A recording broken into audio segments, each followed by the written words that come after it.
I am going to show you how to zero gap your tools so that you can set yourself up for success. So the first question is, do you have to zero gap? If you are doing longer cuts, you don't necessarily have to. It's just when you want to start getting into skin tight fades where those little millimeters matter, and having the tools adjusted is only going to make the process easier. So let me show you what I mean. This is a set that's fresh out of the box. I haven't used this yet. I just got this yesterday. This is the new Nightfall collection from BaBylissPRO. This is the low pro battery operated system. The first thing I want to show you is look at the clipper blade at the top all the way to the closed position. Do you see that space right there? That's going to be the millimeters that's going to show up in your fade, especially for people who don't know how to fade completely yet.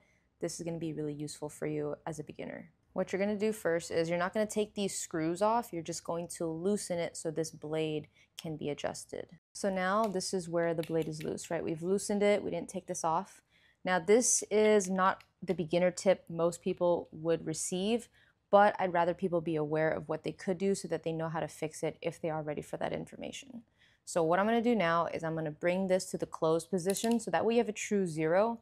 You want to look and eyeball that. I do everything pretty manually, and I want to wiggle this down just right above that moving blade. Now, if you are new and you're a little bit nervous about it, don't go as close, but definitely go closer than where it is fresh out the box. Once you get it in right, I usually look at it from the left and the right, and then I'm going to go back in while holding this in the closed position and tightening this a little bit at a time so you don't over pull one side at a time. So go ahead and do that. Okay, so for me, I like it super tight because it's what I'm used to already. So it never overlaps the inside blade. You always want to make sure that the top still blade is always slightly longer or sitting right above that moving blade.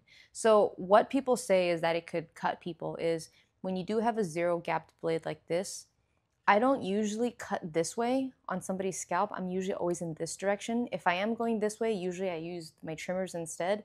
This is where it can get a little bit crazy if these blades are overlapped and you can hurt someone.